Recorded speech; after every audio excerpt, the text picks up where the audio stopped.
morning reporter Courtney has also arrived at Pearson this morning. I know it's been a challenge to get there, Courtney. Let us know kind of where you are and what was it like trying to get into Pearson this morning?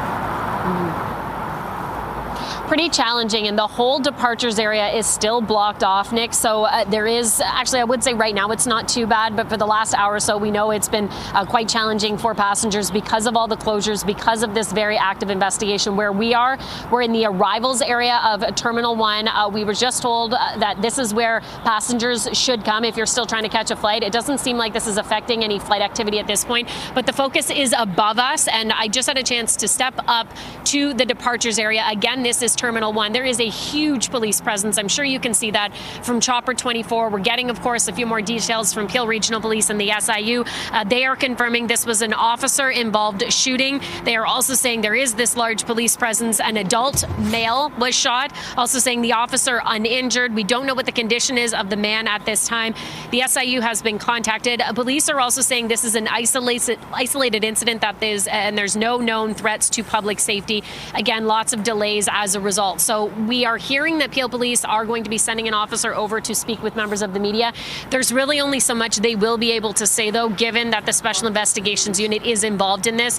We know that team will be involved because this officer fired their weapon at the individual here at the airport. We don't know the circumstances, though. We don't know what happened. We're hearing from passengers who are describing this scene as very chaotic. This all happened before 7. If you come to Pearson, you know that's a really busy time. And of course, especially in the departures area, people pulling up and seeing this heavy police presence. I talked to one man who told me he was trying to catch a flight out of here this morning, pulled up to the departures area and noticed just dozens and dozens of police officers showing up, some with their rifles in hand. And at that time, we know it was a very fluid situation, and officers were probably getting a sense of what the situation was. So for anybody watching right now, if you have a flight at Pearson, keep in mind it is really busy in this area. The whole departures area of Terminal 1 shut off. When I was driving here, Nick, they have officers right at the ramp going into the departure zone, so you won't get anywhere near it. There are officers on both sides of the road out there. They're very, very focused. When I was up there, I was told I had to leave because, you know, it's very taped off as a part of this investigation.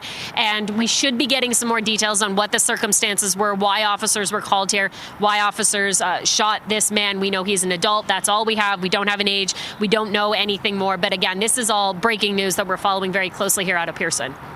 Our breaking news coverage continues. You mentioned there that we think you may hear from a member of the Peel Regional Police Force at some point about what happened. What about the media team at Pearson or the GTAA? What are we hearing from them? Will they be providing any update at all? What's the latest from that side? I don't know. I actually just spoke with someone who is with the Greater Toronto Airports Authority. I asked, you know, what is the message to people? Are you seeing an impact on flights, on schedules? They said at this point, again, the message for travelers is to come to the arrivals area, and then basically you pull up and then you go up the stairs to the departure zone of the airport. You won't be allowed outside because that whole area is taped off. But in terms of them providing an update or a statement or any more information on the circumstances that led to this officer-involved shooting, I don't know yet. I just got here, Nick, so I'll hopefully get a better sense in just a few minutes' time, see if they're able to shed some light on what they heard, what travelers heard, that type of thing. Hopefully we get some more information from the police and eventually the SIU. With the SIU, those investigators are either on their way here right now or they could be here right now. They'll be talking to the officers involved in this incident. They'll be speaking with witnesses. Given the time, there were likely quite a few witnesses. And of course, this is Pearson Airport. There are many surveillance cameras all over this airport. So they'll be looking at that footage as well as they try and piece together what happened here at 7 o'clock that led to this officer firing their weapon.